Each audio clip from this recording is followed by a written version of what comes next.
Welcome to the Select Board meeting for Monday, December 9th. What day it is? Called to order at 6:17 p.m. Thank you, everybody, for your patience. Moving on to the joint session with the Board of Assessors regarding the FY25 classification public hearing and a review and potential vote on the FY25 small commercial tax exemption. So, tax classification first.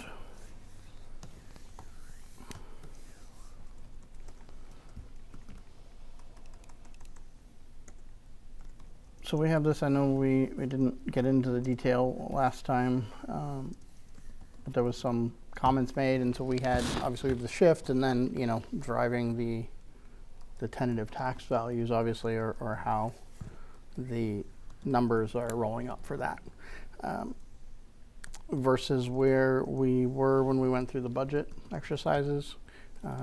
I think the primary drivers, but again, Jackie and the assessors can probably speak to that. There's some difference between where we were and where the total ends up. And so what I think at least tentatively is proposed to go into the overlay is larger because of some of those other values being higher than expected. And so I just want to make sure we all understood it and understood kind of how it varied from our budget process, because obviously this year was we budgeted and discussed more items and more granularity than historically.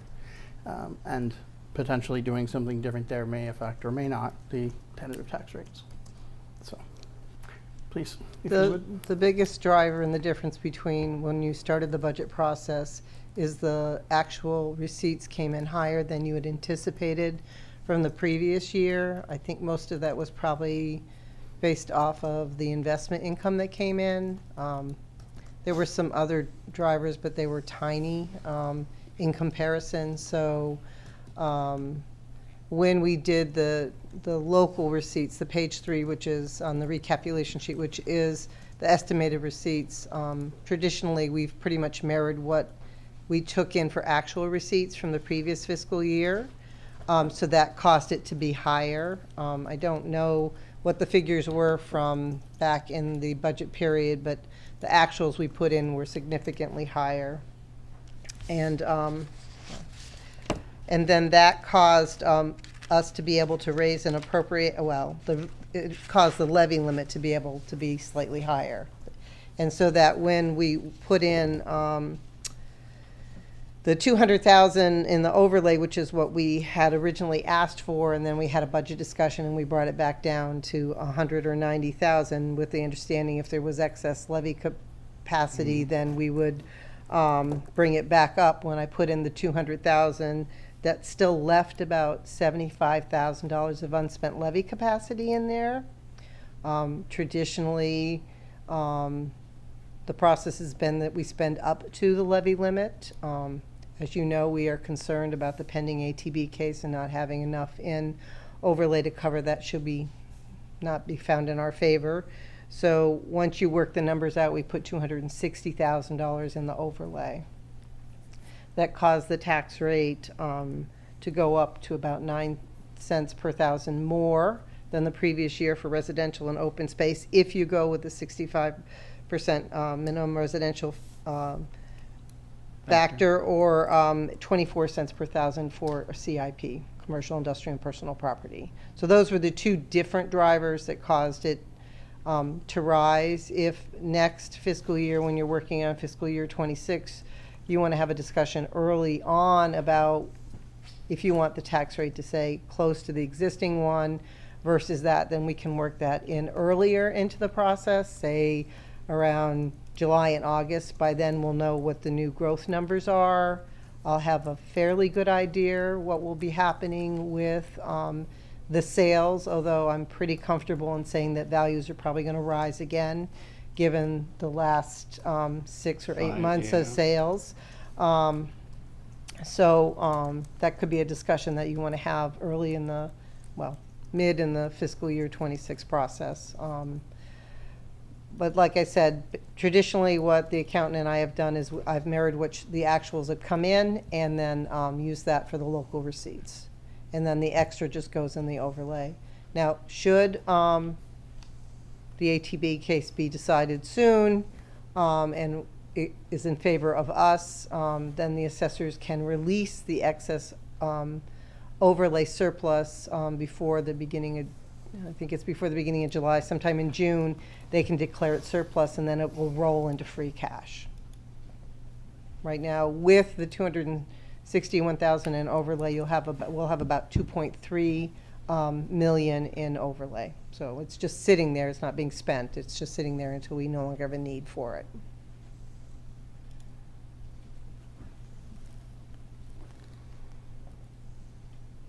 Questions that drives or? Not so much questions, but just a follow-up. You had mentioned that there was a conversation about if the actual receipts were higher, that it was agreed upon that it would go into the overlay, and I don't recall that conversation. So I want to be clear that I know from my standpoint, for the last several years, I've said this, that when we have a conversation about budget and we're figuring out where it's going to be and what's going to be in each line item, it's open and transparent. To just see the money get shifted in later and have that, while you may have the right to do it, it's not open and transparent. It's happening, and it just, we tell everybody, here's what we're going to tax you, here's what the limit's going to be, here's what we're going to use, here's our budget, and then that budget increases because we had other receipts come in that were unknown, without any hearing, without any meeting to discuss it, without any conversation. By law, you do that, and you can, but it's not open and transparent. And I agree with you, and that's not what the intent of, if that's how it came about, it wasn't the intent. What it was is the actual local receipts, which is what we base page 3 on, don't come in until the accountant fills out the sheet. So it's like after, I don't know, whenever she balances it. I'm fully aware of the process. So anyway, it has been past practice.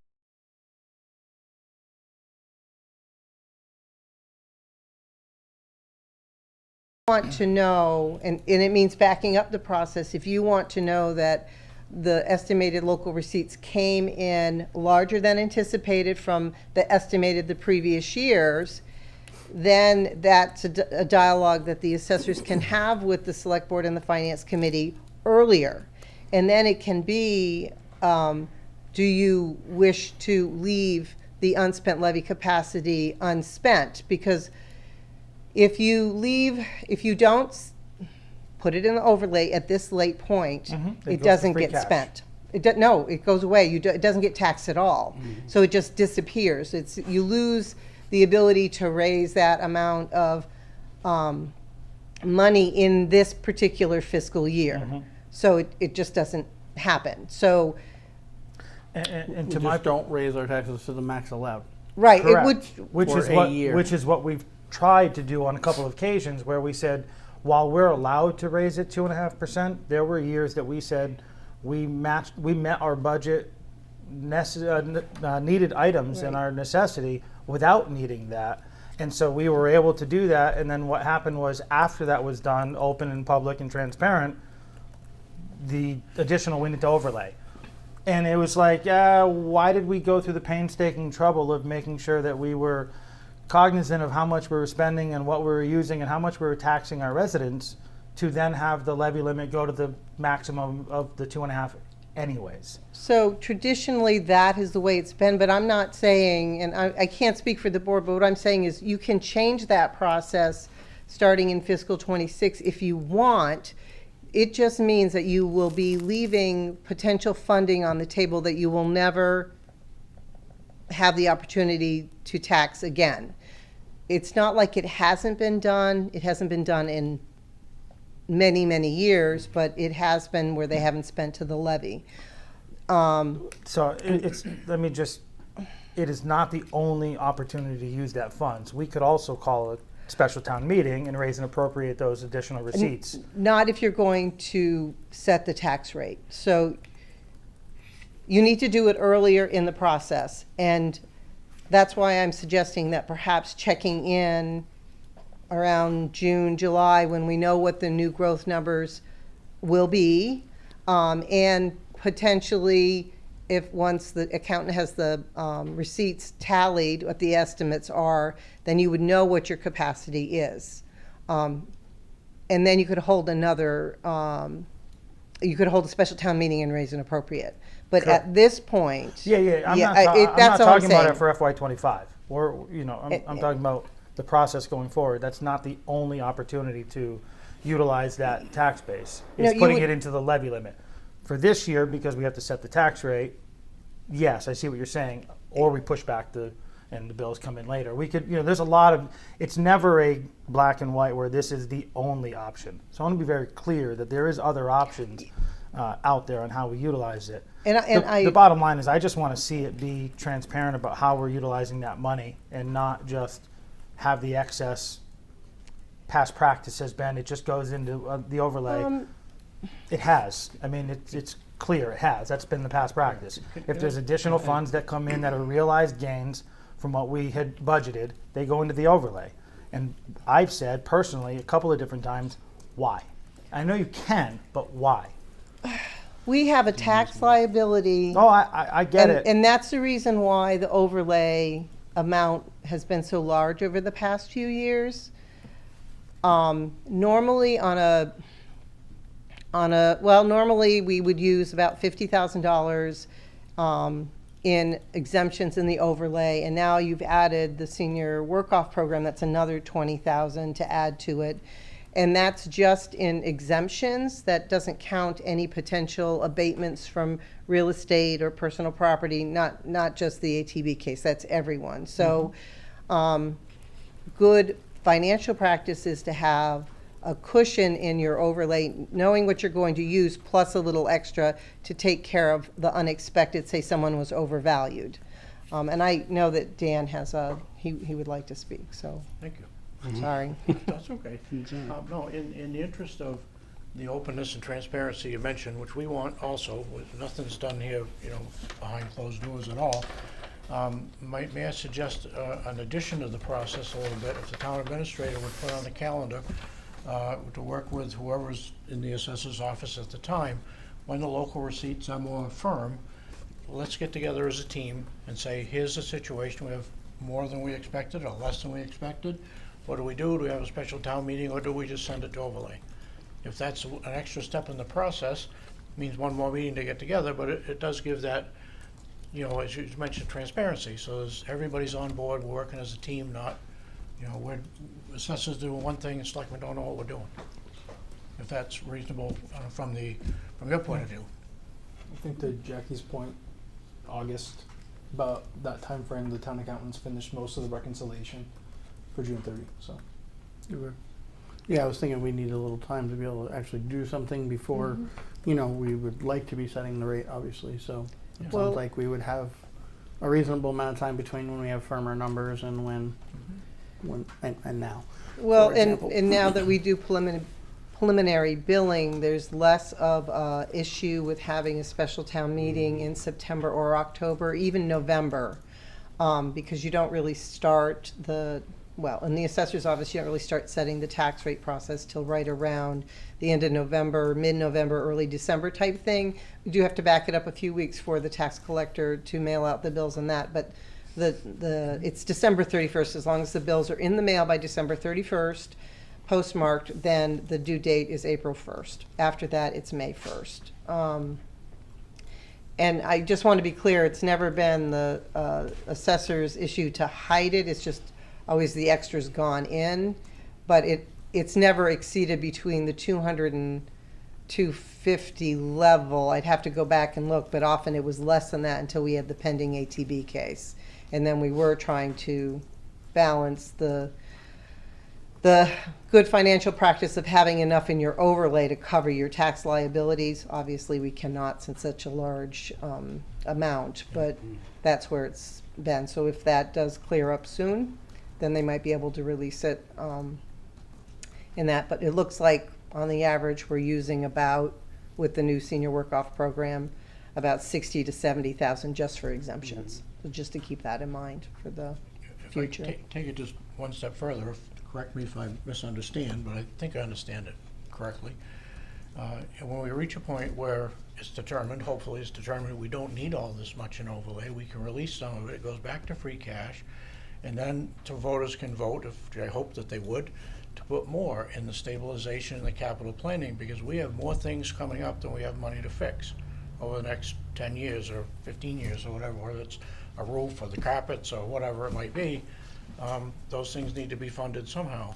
So if we leave the money on the table and don't tax it, I mean, this year would be like $5 or so on a $220,000 house, give or take a couple bucks. It's not a lot of money, you know, and money's tight. We don't want to raise money we don't need, but if we leave the $5 on the table for homeowners, we lose $70,000-$80,000-ish from elsewhere. and I feel we need that money for future capital improvements and stabilization. Someday, I mean, one of our bigger taxpayers is going through a relicensing program, and that's great. See how that turns out, probably turn out okay. But 50 years, they're 50-year licenses. 50 years ago, who thought there'd be solar panels all over the place, fields of them everywhere? It wasn't a thought. So 50 years from now, will they be relicensed? Will they not? What happens in between, we don't know. So having enough in your stabilization so that if that point should come, we're not scaring anybody, but if that point should come, we've got some money to plan. We're not just like, oh my God, we just close everything and go home.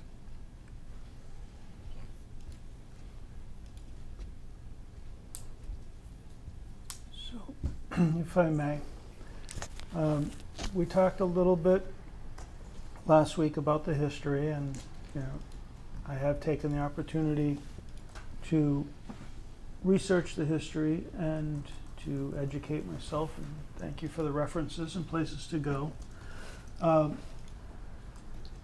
So a few years back on town meeting floor, I recall that statements were made that this pending suit shouldn't have been a real big concern.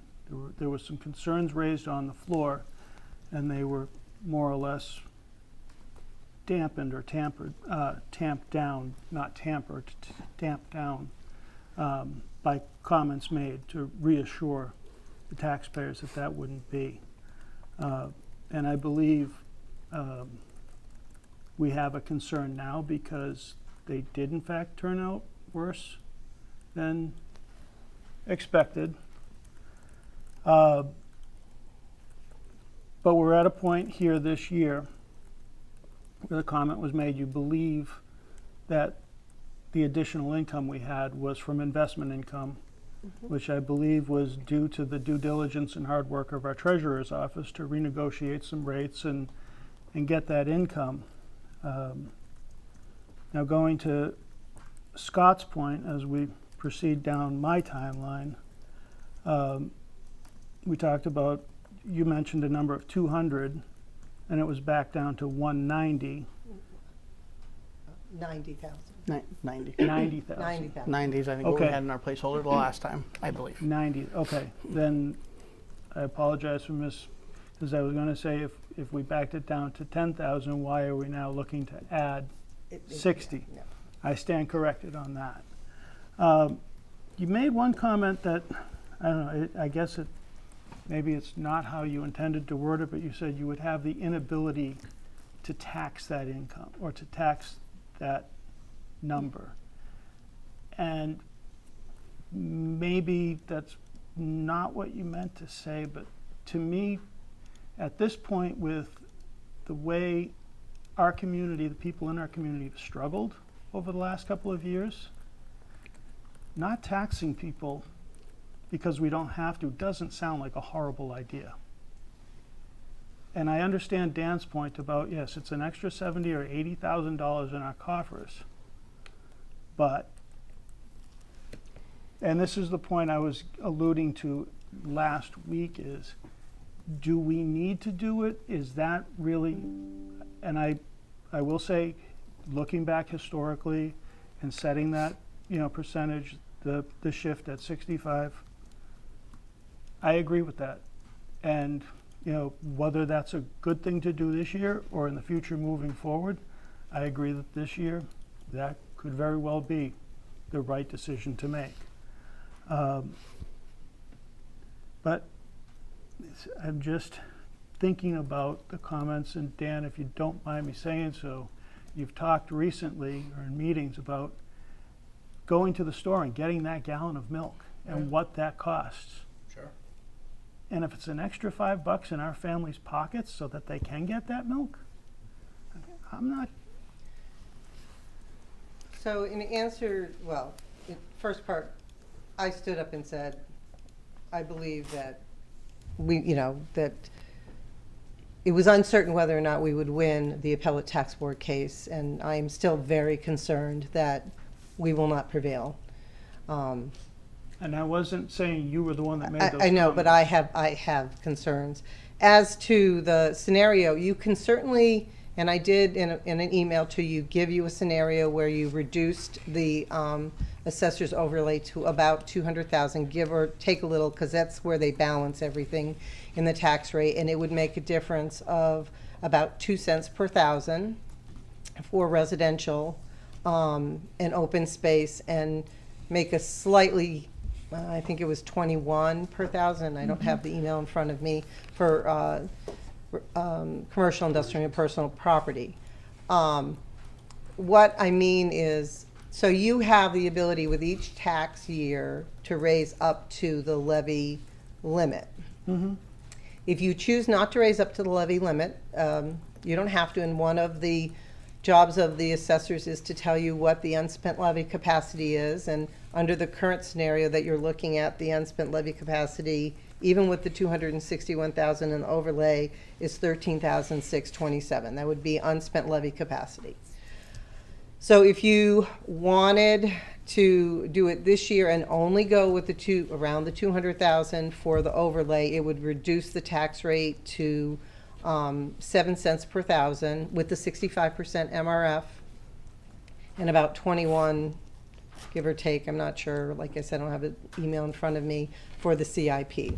So that's meaning that you have 75,000 and change in unspent levy capacity. So, and that's fine. That's a prerogative for everyone to do it that's on the financial team. It's just a little late in the process for that. And so that was where some of the dialogue, some of the discussion that we're having is, if that's what you want to do, then it might need to come earlier in the process rather than at the tax classification hearing. And I think that Dan's right. We just need to check in more. The assessor's office and the town administrator and the board of selectmen more often where we are in that whole process. Like, the assessor's office can't determine what the new growth number will be until it's all calculated. It's usually pretty nominal, I'll be honest. I think this year was like 19,000. That gets added to the levy limit. Next year, I suspect it might be substantial because I happen to know that there was a piece of machinery installed at the North Hill Mountain project that will be considered new growth. It's one of the big rings, and that is a substantial amount of money. That's a new asset. So when it's a new asset, it's considered new growth, and that gives you the ability to raise your levy limit because it's 2.5 plus your new growth number. Your new growth number is your raw number of all the things that are new growth times your tax rate, either the residential or the CIP, and then it equals out to a number. So that's how you figure out what it is. So moving forward for this year, if the Board of Selectmen are uncomfortable with that and they want to leave the 75,000 and change on the table, that's an easy enough thing to do. I can simply reduce the overlay, give or take. It's not going to be perfect because you just can't put a straight number in there. They use the overlay as a way to balance the recapitulation sheet. Can I jump in a minute? Okay, we I think quite strongly recommend that you stay with the 64%. 65. 65%. Right. But I'm not certain how I can express this in a way that people understand, but I'll give it a shot. If everybody in town pays $5, and I'm certainly conscious of what the gallon of milk costs and inflation, and it's hard for a lot of people. But if everybody in town pays $5, And we say, no, we're gonna let you keep the $5 in your pocket. But he's not gonna put $80,000 into our stabilization account that we can use to fix the roof and the roads or whatever it is we need, buy the truck or the backhoe. I'd probably say, well, I'm willing to contribute my $5 so that he's chipping in $80,000 or $70,000, whatever it is. That's rough numbers, but roughly explaining why I'm thinking we should. We're not doing anything illegal, unethical, or immoral. Everything is above board. It's what the law allows us to do, and I believe for the good of all the taxpayers that we should stick with the 65% and get the benefit, because someday it may not be there and we'll need that money. And that- But I understand. Just to be Yeah. clear, I did not suggest or imply that anything underhanded or illegal was No, taking place. Okay, good. Well, yeah, but you're conflating two different things. One is the shift. Yeah. So Dan, with all due respect, one is the shift of the residential factor shift that we're talking about, and I too don't care Okay. about the history of it per se, and I agree that the shift makes sense. Okay. That's not what our discussion previous to your comment was. The discussion was the available pot of money grew higher than we anticipated Yes. last year when we prepared the budget to go to town floor. So therefore, there was an excess or a surplus of funds that are now, when setting this tax rate, we're able to elevate it Yeah. to be able to tax it at a higher amount to max out your 2.5% plus the new growth. And what I'm saying is there wasn't a discussion about that. It was just past practice has been that if the new receipts come in higher, it goes up and it just gets put in there. That recalculates the new 2.5%. It's all inclusive of the new growth. And then that becomes the new tax levy, which allows us a higher volume when you add another 2.5 this year. And it create, and it's this, and I get it. It's, you feel like you're leaving money off the table, especially when we have a lot of things going on and we, might want to use that. Those are all conversations that are great to have. But I know we've had very succinct conversations about trying to balance both worlds of only taxing what we need to tax to fulfill our budget and also save for the future, and balancing those two, but not having that conversation when the receipts came in July and we knew about it, that they were higher. Maybe that's when we should have had that conversation. That's all I'm saying, is that conversation should happen earlier, because then if the taxpayers say, well, while we understand that the overlay is important, we understand that's there, we also took 14 different items off of the operating budget or off of the capital budget, and we would like to utilize those funds there. And it's their tax dollars as well. And it's not just the assessor's ability to, while legally it is, I'm saying maybe it should be a more transparent format of doing that. So new process would allow that to happen. Sure. Yeah. And- One more And thing, I'm Jackie, before I with you. forget. You kept saying it's easy enough to drop it down to the 200. Right around 200, yes. However, when we built the budget, it was 90. So I'm not sure why it was. You keep referencing the 200, but when we built the budget, while you may have asked for 200 originally, there was many other lanes that asked for more money that don't get the opportunity to just use the receipts and build it back in. Well, the discussion that I had with the board with the select board was that if there was excess levy after everything was done, I could put it back up to the original 200,000 that we requested.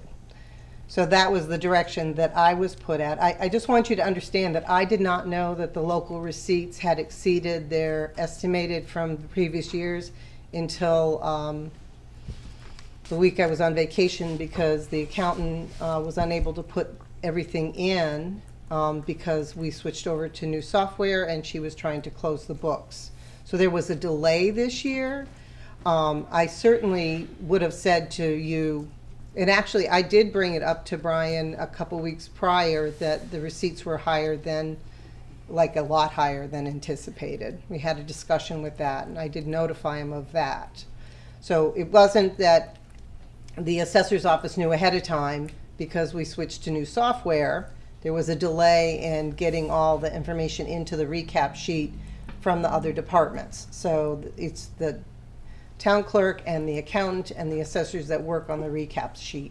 And because of that, there was a delay, and now we're in the middle of December and trying to set the tax rate. And that's how that particular scenario happened. Because we didn't know for months. I want to say maybe in the middle of November is when page 3 got submitted by the town accountant. And then I went in and said, hey, we have more money. And I put in the 260 because I personally have concerns about the tax liability with our pending ATV cases. And that's really where I personally was coming in when I was doing the overlay. It was like, I want to make sure that we have enough to cover our tax liabilities so that the town doesn't have to go into the stabilization to pay back should we not be found in favor.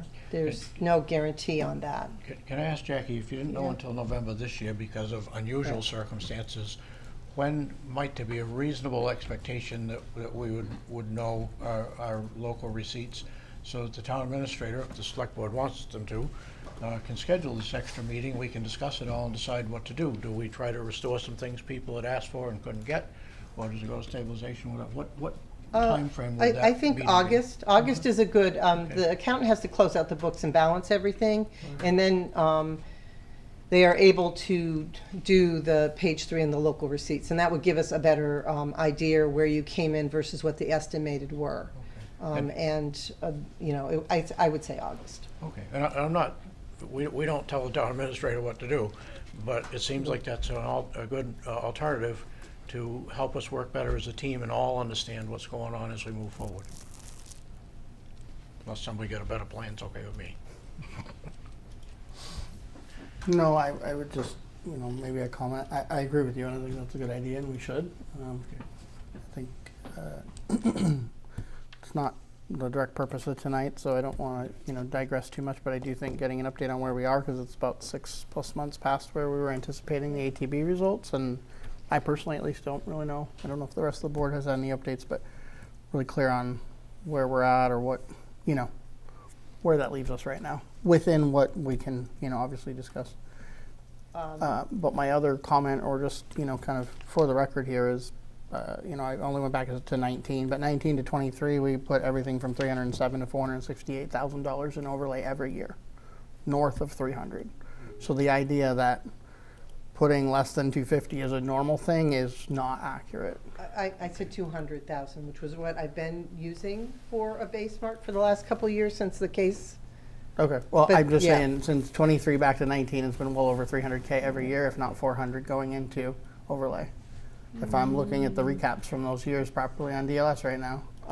No, so they So- take you'd have to go year by year into the separate. I did in the overlay each year in the recap sheet, Oh, what okay. the overlay line was. So maybe I'm looking at it wrong, but I went to each fiscal year on the tax recap, and what the Okay. overlay line was It well was- over 3. So because I know this is just transparency, not nothing, I want to just set the record straight, because I think some of what brought concern even before this tax case was just how much is going in there, and I think we want to just understand it as discussed, and I think, as you point out, Dan, understand it, work together to understand, does it make sense, what's coming up, what do we need to adjust for, or what should we do differently, whether that is raising to the max or not, because the investment, the shift, the reasons why, it's a longer conversation, but I may agree with you on the $5, because in turn shifted what that value is worth and where it goes and what we're doing. And yes, we don't have a funding source for capital stabilization after 2 years ago. I think the term was fear mongering that I was accused of in that discussion there, and in just the risk of this case and kind of the back and forth. So that's the background behind some of this, and I think trying to move towards a open discussion and a path to make the best joint decisions we can for how our fiscal future is, and what we all don't take lightly how we impact the residents' taxes. So I think we just want to be on the same page about it. No disagreement from this board. I understand totally. So, and I know, and Jackie, I appreciate last time you brought this up. Again, we generally lump this together. They are very discrete things, the shift and what's going into the numbers that are estimated that we're discussing.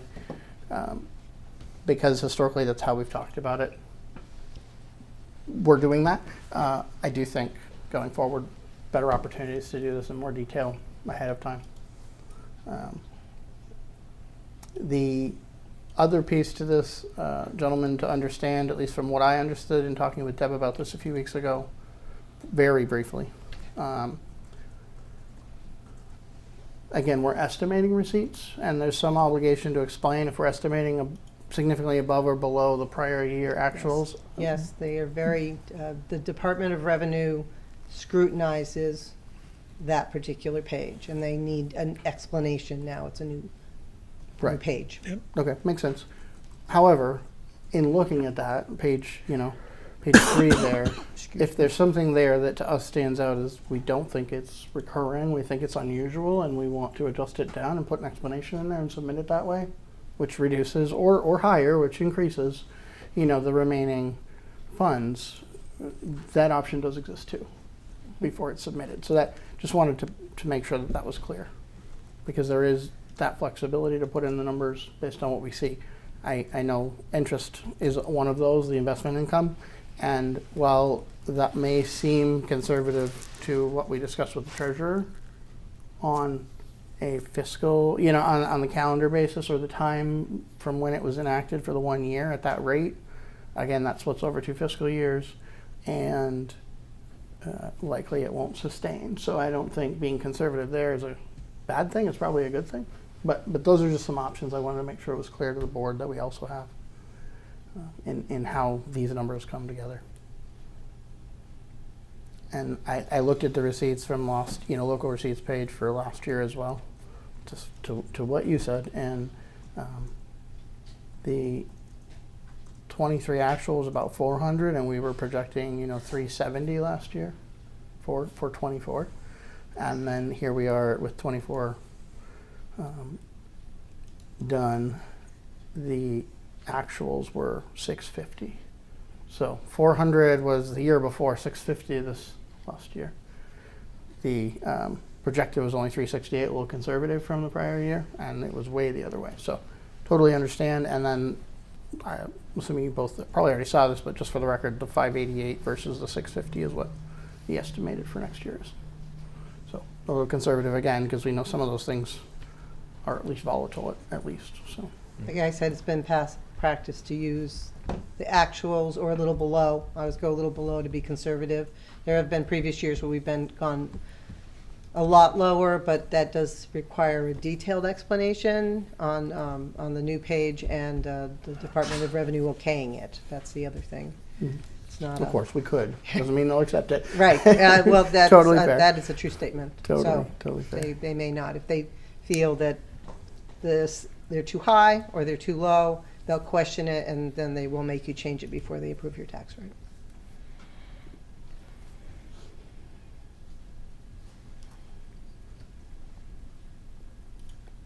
So just, I know we do have a joint meeting coming up here shortly, and I don't want to push this too far beyond and, the broader discussion.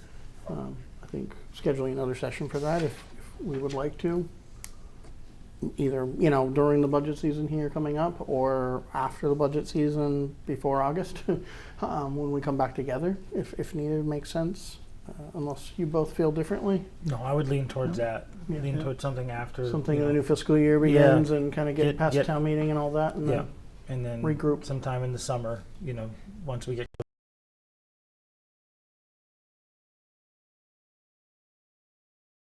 and have a conversation about how to move forward then. Yeah, and I think the philosophy question is good too. Like, what are we trying to go toward, right? Reducing taxes, investment, and stabilization, those kind of things, those kind of overarching goals, and helping drive how we approach these things better. I know you have another meeting, Yeah, of course. coming up, but did you vote to approve the 65% shift? We have not. But we will. We just will be having a voting conversation tonight, yes. right No, now. I just wanted to make sure before we went kind of back to the focused items, that Yeah. there was nothing else that we didn't at least touch on that people wanted to about the numbers. Satisfied with at least understanding how we got to the higher numbers, and no concerns with what they are and how they're being put in, I guess is my just question for the board. Good with that? Yeah.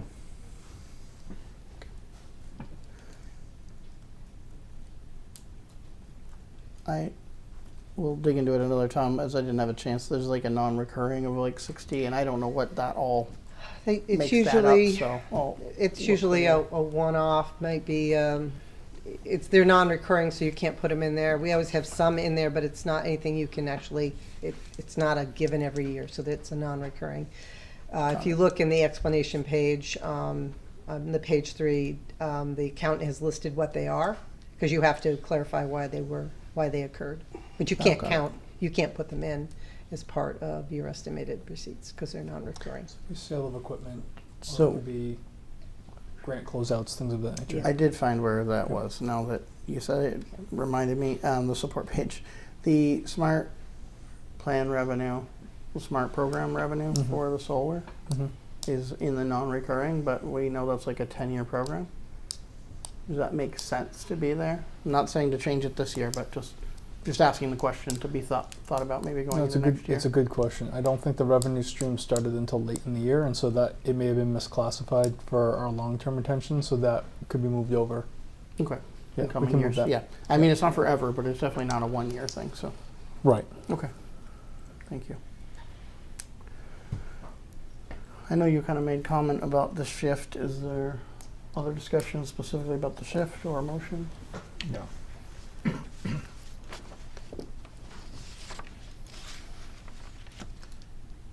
me 1 second. Mhm.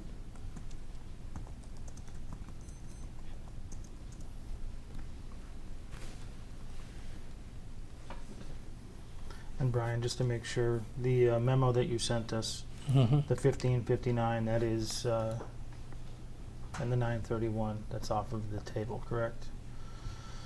With the Estimate. shift. For the 65% shift. With the 65, okay. Yep. Just making sure. I'll make a motion to shift the minimum residential factor, known as the MRF, to 65% per recommendation of the assessors. This will result in a tentative tax rate of $9.31 for residential and open space, and $15.59 for commercial, industrial, and personal property. I will second that. All those in favor? Aye. So you do have one with the small commercial exemption, that's a Yep. yearly Yeah. That's the exemption. next one. Any questions on that one? No. And you said it was small enough, it didn't change any It didn't affect, valuation. it didn't affect, there's 10 eligible Jackie businesses. put the numbers together, and the whole thing spread out, everybody's like $2,900 that everybody has to shift, and it's for each individual small business. It's not a ton of money to give them a relief, but it's a token that we're doing what the law allows, at least we can do, give them a few dollars off, if we recommend that you do that. I will make the motion to authorize the small commercial exemption statute for fiscal year 2025. This will shift the tax burden of $194,000 for $194,414 to the remaining commercial, industrial, and personal property classes. It's 1 million. Mm-hmm. It's It's the 1,000,940, it's the first column? I'm sorry, is It's, that, My I'm apologies. sorry, it's I don't know what you're looking at, but it's the adjusted value is what we'd be shifting, Your right? memo had the exemption value on there. my apologies. So you're saying it's the adjusted value? Well, that's what you're shifting back to the commercial, industrial, and personal property So we just need to amend that businesses. to read 1,944,135. 935. I'm 944, confused. Now I am 135. Yeah. What? Yeah, because the exemption value of how much, the 10%, the exemption is the 194,414. Oh. That's what you're shifting back, correct? Not the full 90, not the full value. It, The adjusted full value is all of the parcels. That's the 1.944. You can't shift all of that because Oh, you'd be taking. you're all right. of No, it. you're right. You're right. It's you're right. 194,000. 194,000 back, We're only right? Yeah. shifting the 10%, Yeah. which is what I'm the sorry. motion was. You're right. Okay. So the motion stands The as it motion was read. says- I apologize. That's okay. Got me very concerned that we were shifting 100% for a second there. That was a big number. Yeah. I understood. There's a lot of numbers floating around tonight. Second. So again, 194,414 194414. is Correct. being shifted back. Okay. If we approve the exemptions. and I You seconded. I second you. All those in favor? Aye. Thank you. Thank you. Any other items for joint business? You asked for an update on the appellate tax board hearing. I was told about 6 or 8 weeks ago that a decision would be forthcoming, but we have yet to receive one. But it is in the pipeline, so they are working on it. The appellate tax board commission are working on it, but they have not issued a decision. So as soon as they do, I will, the board will inform you. Post haste, I'm Yes. sure. I have no doubt we'll all be Yes. eager to hopefully hear good news there. so. Yes. Or we as are good as hoping we for good can news, get. but, Yep, yeah. absolutely. Okay. With that, I'll make a motion, we adjourn the joint meeting with the Board of Assessors and begin the joint meeting with the Finance Committee. Second. All those in favor? Aye. Aye. Aye. Are you in favor? Aye. Thank you. Have a good night. Thank you for rejoining us tonight and going through this in detail. And look forward to continued discussions.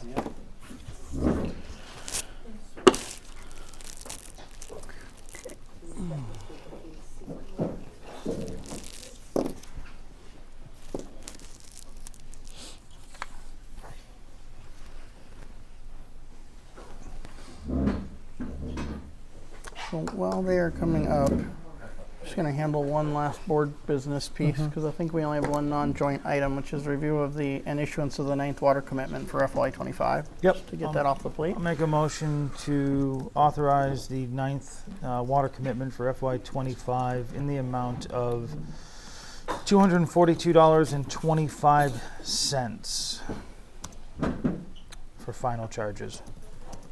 Second that. Any discussion? No. All those in favor? Aye. Thank you.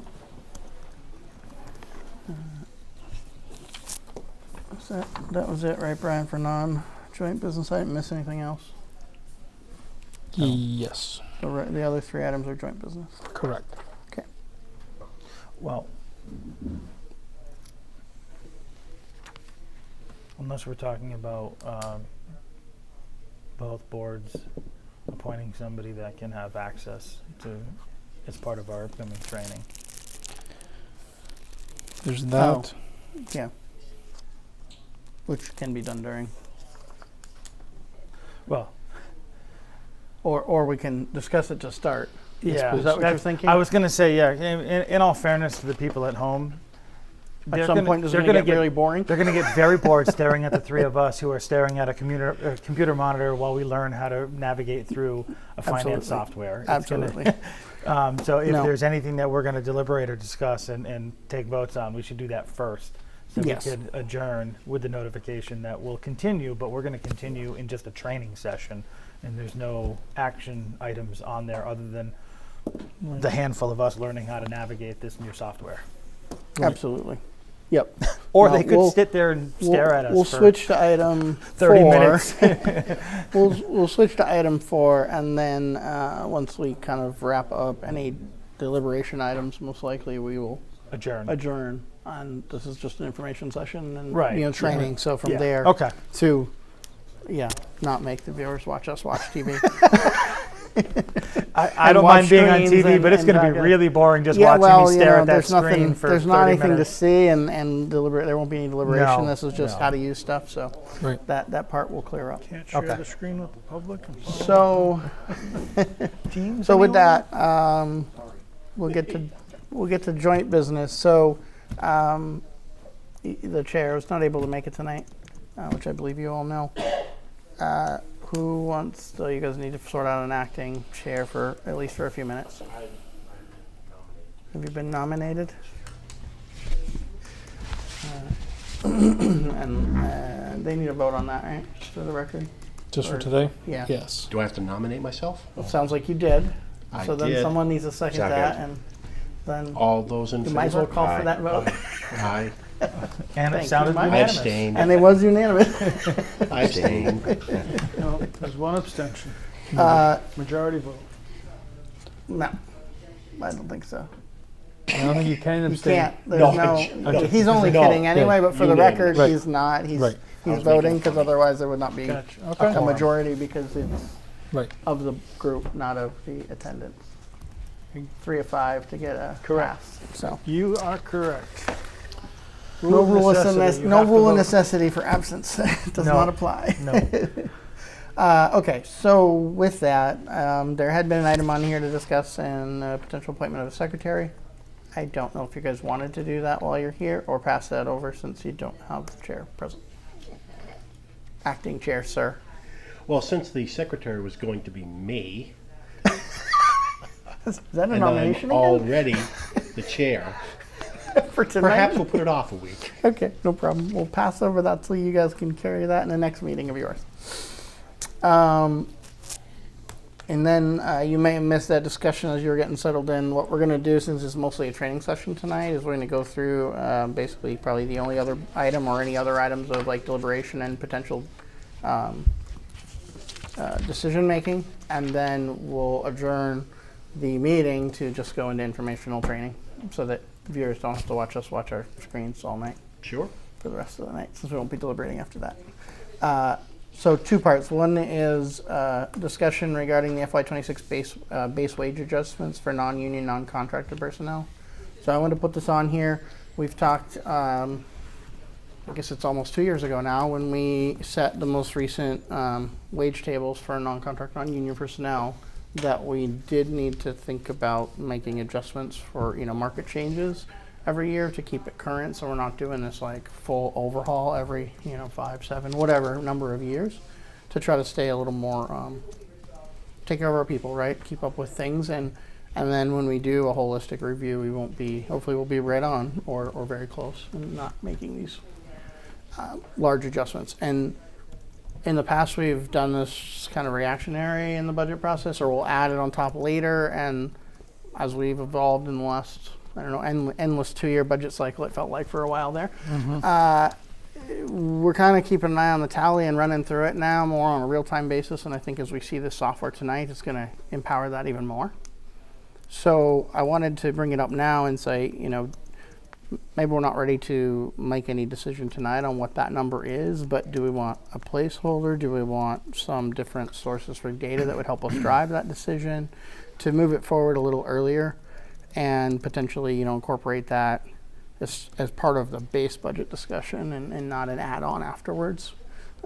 So that's where I was coming from by putting it on. Yep, I Um, appreciate that. I don't recall now, 24 months ago, if we referenced indexes and different data pieces or just had that in the parking lot of this is in a year we need to think about, and hard to believe, but it's almost 2 years ago now. Okay. I think we'd rattled off a couple of different index kind of values that we should look at, but I don't think we tied it down to any one or couple in particular. I know that last year was high because of the COVID numbers. Was Last it year 2 what? years ago? It was Is that 2 years ago now. Feels like last we year, made no Jake. adjustment to fiscal year last year. Feels I know. like last year. And I think I was reflecting on that, and I think it's because we made the change. We finally got all the data together and made the change as we were budgeting for the So coming late, year. yeah. We made the retro change for the year we were in. Correct. So it felt like we were budgeting for the That coming makes year, but sense. we were actually impacting a year ago, and then decided to make no change for the current year at that time. Probably because the data was only a few months old that we just set the rates at. So maybe we set them a little further ahead of the year that we were retro to, and a little more to the year we're going into. So somewhere in there. So we didn't, I think it was when we did those, we were halfway through the year, basically. Yeah, I think the conversation I was think. that by the time we came to that change, the data we were looking at was close enough to the coming fiscal year that we were comfortable with leaving the table where it was For because it was both so years. close. Yeah. And there was, for by and large, I'd say for 90+% of the employees, there was a substantial increase based Yeah. on the Oh, yeah, shift we for did sure. on the For on the sure. work we did on that. So, that's why we were comfortable with that. Couple of things. One, I agree that there should be. I don't know if we'll have a. We won't have a finite number until we finalize the entire budget, because this is part of it. I mean, every Yes, unless we say this is what it's going to be, and then no we matter adjust what, around it. Right, correct. right. So either way, but every budget is fluid until it gets approved at town floor. But our placeholder, we should have one, so that we don't get into the tail end of this budget season and then come back and say, when we look at those base wage adjustments, and we're capped at only doing this because we spent all of our levy limit doing other things. I'd much rather have a placeholder now, go through that discussion, go through the, looking at various indexes, and I agree with you, we didn't put any definitive pathway of how we come to those, because it can shift year over year, and those, index points, while they might be useful, sometimes they're way off. Right. And they're not relevant to every small municipality throughout the state or throughout the country of what they're seeing. Also, they're cyclical, right? They go up and they go down. and Absolutely. I'm imagining that we're not going to ever go down. with It them. also depends on what month you look at that. Are you looking for the full year? Are you looking on a quarterly trend? There's all sorts of different varying data on those. But I think putting a placeholder, when I think of the table shifting and the placeholder that we put in there, and ultimately whatever base wage adjustment we decide on, it goes to the idea that I only look at 2 points of our table. I look at step 1 of our new employees coming in for brand new hires. Are we competitive? Mm-hmm. And our top step, our new step 10, are we retaining our staff when they max out at the top step? Is there still enough incentives to stay around? Because there's adjustments that are in line with adjustments that are increasing for the cost of goods around the area and the cost of living around the area. So those are the 2 points I look at. The in-between, where everybody's getting a step and any potential base wage, to me those are irrelevant numbers. They happen, they get steps if they're performing the job like they're supposed to.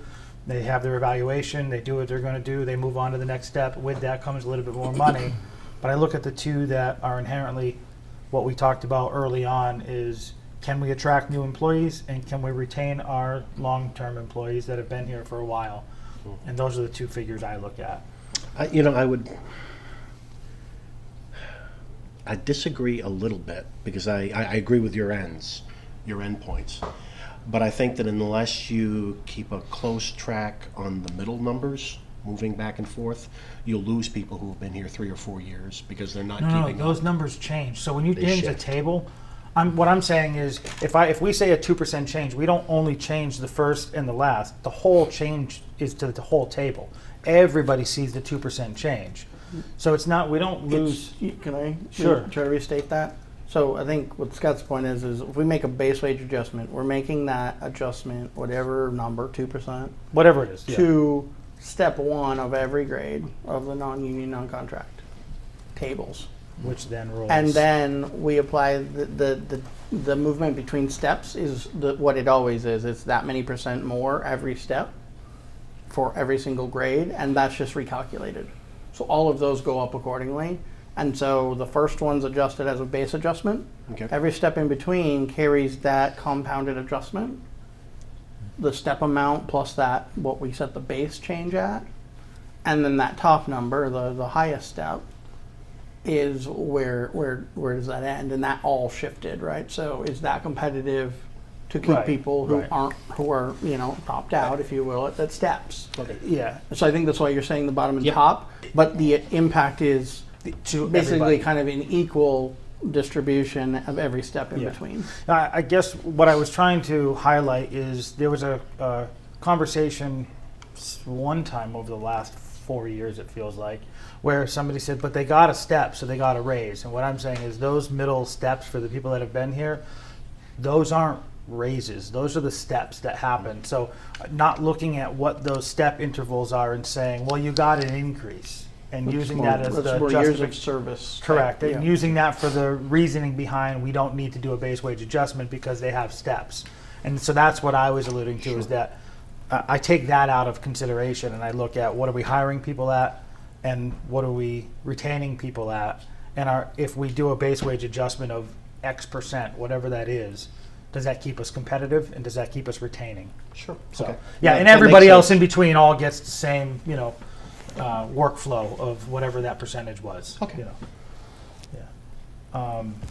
Yeah, I don't have a number right now, but I would suggest we put a placeholder in so that we don't get so wrapped up into this, all of the various hearings and budget presentations that we're getting down to the last one or two, and we went, oops, we didn't earmark anything for the base wage adjustments. I think we all want to put employees first, and I think that Yes. doing this on the front end instead of the back end is just kind of walking that talk a little better. And I think we're evolving our process a lot. So that's not to say that we thought of it that way, but I think we think of it very black and white, the numbers. We're working through a budget process, we're plugging in all the values, and less about how that may be perceived. And I know we don't want that. So starting out on the front end saying, we're earmarking money. This is important to us. We want to make sure we're thinking about this, and what the final number will be is to be determined. But that we're all committed that there is some adjustment, and we're starting somewhere with a placeholder to ensure that we've incorporated enough funding to cover it, and adjusting accordingly, whatever drivers those are, whether they're indexes and market factors that move that up or down, or if there are some constraints that we have to kind of balance and figure out where we are. And the other part I was going to say is, one is if we have a base number that we want to come up with as a placeholder for now for the budgeting process to start with until we nail that down during budgeting, or maybe that's January, hopefully sooner than later, but somewhere along the way we determine it. And second, what do we want for data or information to help inform that? If we know what that might be, again, it can be an ongoing work in progress, but if we have anything to identify tonight to say, okay, we want, I don't know, Social Security, what's Social Security done or doing, what is CIP, what is, federal, regional, or state, kind of numbers looking like for other places that do it. So those are my two kind of asks, if you will. Okay. And I interrupted you, but you're No, starting I on was a just number. going to say, for a placeholder, you could see typically we would see anywhere from a base wage adjustment of, 1 to 4%. I mean, it can range, all over the place, depending on the year, depending on the situation. I think 2%, a typical placeholder is 2 to 2.25, somewhere in there. I mean, 2% just gives us something of a placeholder to look at and see what that looks like over the next 2 months, while we, dive a little deeper into the budget and start hearing the other pieces. We also looking at the various, Indices or whatever. indices that we have out there and what we're using, for the factors that would come to that decision. Could I ask is it readily available what 2.25% would turn into for dollars as a clue? Tonight? No? Yeah, if it's not, that's okay, just 2.25%. The budgets aren't submitted yet, so I Okay. would just speculate no. Well, I just meant of what we currently have. But No, but I can get it for you. Okay. Yeah, I think. I mean, if that's X $100,000, whatever it is, 2.25%, it's not chump change, it's a chunk of money when it turns into dollars. But another thing it does is, for anybody watching, and we have a lot of employees, and we're not waiting till the end of the season to see if there's a couple of crumbs left over. Our employees are important to us. Right, and that was one of the points that I was going to make is when we looked at our budgets, and I'm in favor of looking at some potential data points and references to go by, but I'm sitting here and I'm listening, and well, of all the assets that we have as a town and operationally, what is the most important one? So to Dan's point, no, I don't want to wait and see what crumbs are left over. I think that's an important piece of it, and I'm sure we could, either we could or town hall, treasurer's office, could run some calculations, what would the steps plus that look like based on current year, and get a projection, but. And based on the statistics you're talking about, which we don't know yet, it could go up or down from 2.25, but taxpayers are also, in this case, they're employers. I mean, they don't Yes, go out and they tell the guy with the plow truck what to do, but they're the employers, and most of them have been employees. They like to be treated fairly. So we try to be fair to the taxpayers, but also fair to the people that work for us. And you're right, it's a very, very important resource we have. So. Well, we sometimes think, I think the assets are expensive to replace, and we think about that in our capital plan, but our employees are even harder to train, to bring the skills, to and the value that they bring intangibly, right, as well. So I think that's just what I was saying. Like I'm bringing those ideas up not because I think any of us up here who are making these recommendations and putting these budgets together for the taxpayers to vote on don't put employees as our first, one of our first values. I think we do, and I think doing it this way will help show that to them too, right? Yeah. Just And you were asking about an ask. I think Brian, if we had the number for 2%, we could probably extrapolate anything else that we need. And I can't even imagine 1%. that it's And going we to just go. get it's directional, right? It's plus minus Yeah. 10% or whatever Yeah. of what that impact is. But I don't know Yeah. if it's 100,000 per And that was my- percentage point. We roughly know. Yeah, that was my point for 2%, is if we just keep it at an even 2%, you understand what those numbers are. And Yep. now you have that value when we start talking actual numbers, and we figure out how that plays in, and, is that too low? Is it too high? Then you can start doing your comparative data. I got a computer now. It'll only Before- take seconds. Before I was going to have to do it on the back. Yeah, well, it's there's no room on the back. So. I have a computer and I'm still writing stuff all over the paper, so in the margin. So, I want to use Thomas. I have fond memories of my day sitting in the galley and hearing Scott's pen race across the table. Very intent on how he was doing. Yes. Still keep my margin notes. So that was my I recommendation, was appreciate 2%. It's an even number that we can just look at and use it as a placeholder, and we can start having those real discussions when, that becomes a realized figure, and we move from there. Sounds like consensus. Again, we don't have to vote on. We're not setting it. Yeah, we're not it's setting it. It's We're a, just- it's a it's a- budgeting purpose, but is that the direction that we want to give for Yep, now? Is I think just so. incorporate 2% for all non-contract, non-union personnel wage adjustment for? Well, it's going to be a little more, a little different than 2%, but roughly 2%. Sure. Yeah. I think putting it in as 2% is the simplest thing, or however makes sense to the department heads as they're incorporating that into the budget feed. Yeah, and so I was just going to say, to be clear, we are not asking for Brian to give us, he can extrapolate it out and give us what that lump sum would be. That can be done. But that's or not what we're asking. somebody can, at his direction. But we're giving the guidance to all the various department heads and commissions that have budgets with, staff in them to use that embedded in their calculations. We can give them what the new table would be, and then from there, they use the new table when they're submitting their budgets, so that we can see it in true line item form of each budget, how it's affected.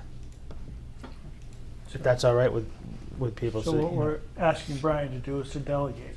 Well, it's just change the table. If it's one change to the, two different tables or three different tables, three tables that we have, and then all the people that are submitting their budgets can use the tentative or table of a 2% as a placeholder, so we can see what those actual budgets are when they're being presented to us, and we can adjust accordingly.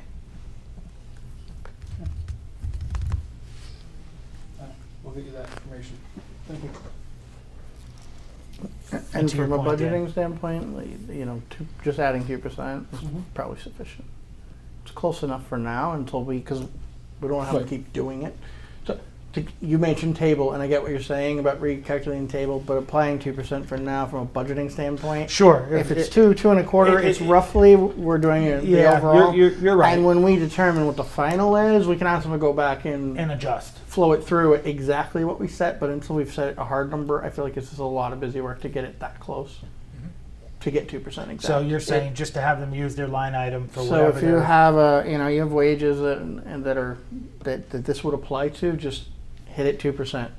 Well, and put it. yes and no, because they already have to use the table anyways, because they have to take into account the 3% steps.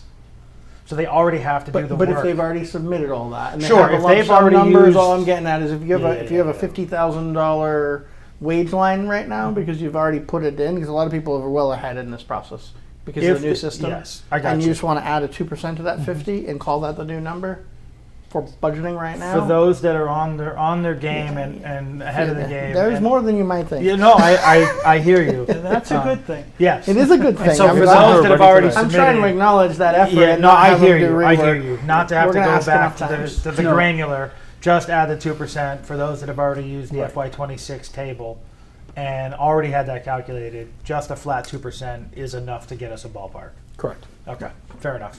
And you will send out a more concise direction Yes. for those that might not have been watching, and Yes. this Yeah, I don't applies expect to. them all and- to be home no, no, watching I this know. week. I'm just saying for the I record. hope they're not. They do watch, but I Brian will. will send it to the appropriate people and clarify any questions around how Yeah. that's supposed to be. But I Yes. think our message is clear to Okay. you. Yep.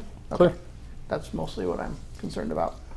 Any data we are looking to have collected for future discussions about this? Data points or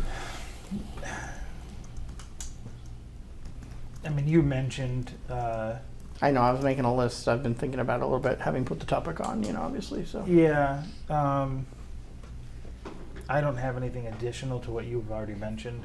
okay. So Social Security last 3 years. Yeah, and And they're then- all.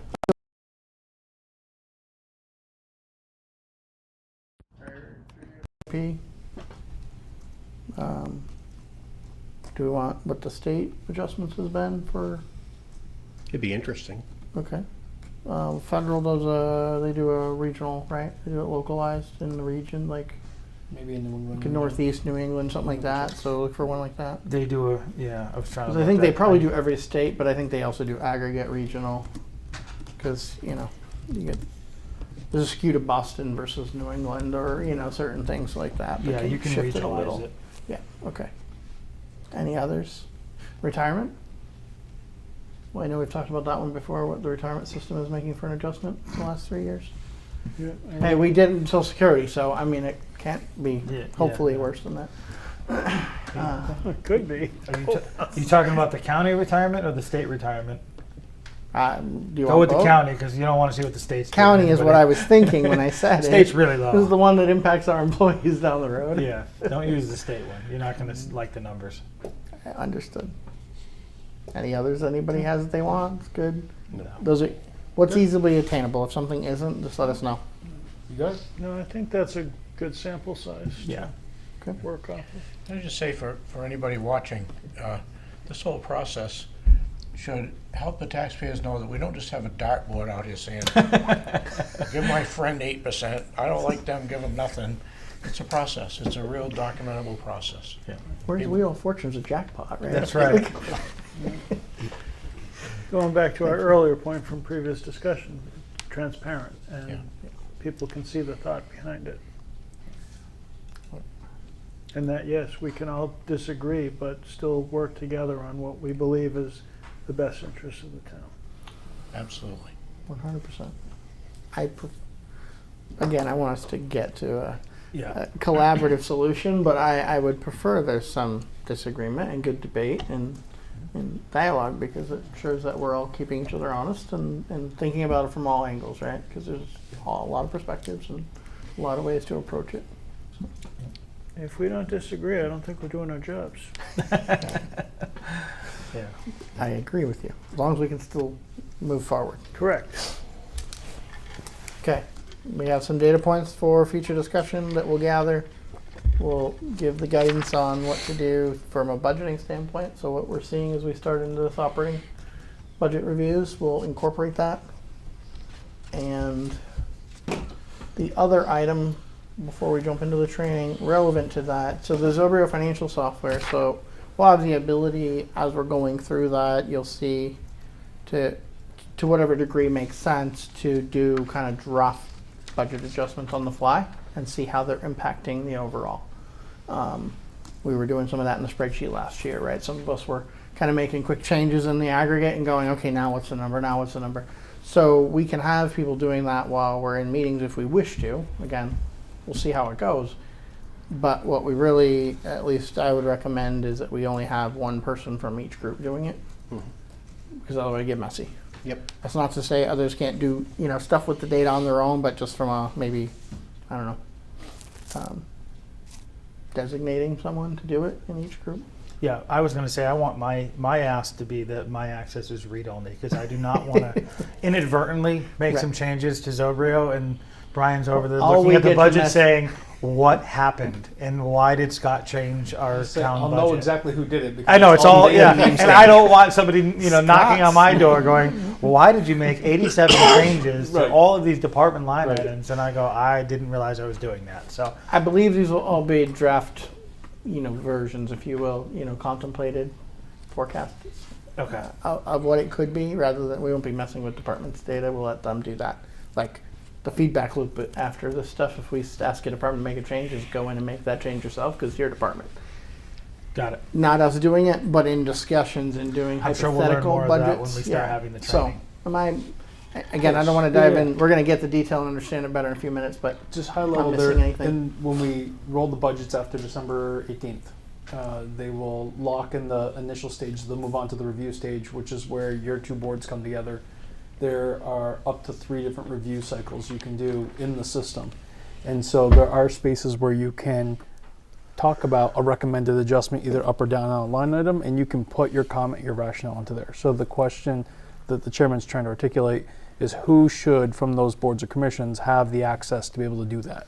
Yeah, I don't want you I all mean, can see it. The moment we have 2 people putting comments, then we're having. There a should not be dialogue. more than one per board. That's what I'm saying. Right, So from a meeting, yeah. from a meeting standpoint, it should be Yep. one of us. Right. So From a just to move deliberation things and- along, yeah. and I'm sure you're going to love this motion. I'm going to nominate Chairman Smith to be the designated person with writable access and editing access to the Zobrio software. And I am going to second that motion. All those in favor? Aye. Aye. Thank you. I wanted nothing to do with Based it. on that, I mean, that's not just because you made that motion, but I do see the logic in that. So, I mean, Yeah. just as a message to other groups as they get trained, and they are Yes. boards who have, open meeting requirements and deliberation concerns. It may make sense as a recommendation to potentially, not a requirement, but a recommendation that is what boards, committees, commissions adopt. Agreed. That being said, I leave it to all of you to discuss or defer that decision. I But would like to nominate that Deb be the person for the FinCom. the chair, or I would The recommend chair, a the position, chair because be if the someone's person, not yes. there, then Yep, I would like to nominate did the you chair. do the chair? You did. Well, I said chair, but I I also thought use you your did. name. Okay. That's fine. Well, but We'll leave the the second. spirit of it Second. is, yeah. All those in favor? Wait, we need discussion. Would you like to discuss it? Would you like access, Dan? You should all be pleased that it's not me. I guess that's a no then. Now I'll move the question. All those in favor? Aye. Aye. Any opposed? Any abstentions? Unanimous. Excellent. Thank you. Captured it. And I can see where there would be a chair who says, I'm going to delegate that, or I think it should be someone else's secretary, or there may be reasons why not to, so I'm not saying it absolutely should or shouldn't, but Right. just having one is good. So now we've defined them for us, so thank you. So just wondering, would those be named account or roll account? Named accounts are what we're using. So if you change your roles, I will have to update the access. Take you out. But Okay. that's perfectly fine. I'd rather do that than to lose the details of who's updating things. Thank you. Yep. And we can look into it. We may be able to make that change on the fly for a night if there was a different chair, such as, for example. But Yep. we can explore that. Okay. Any other business other than the training? No. No, sir. Okay. Well, then with that, I'm going to make a motion to adjourn, and we're going to stay for our training session after. That's at 7:37 p.m. Second. All those in favor? Aye. Thank you. Thank you, everyone. Have a good night.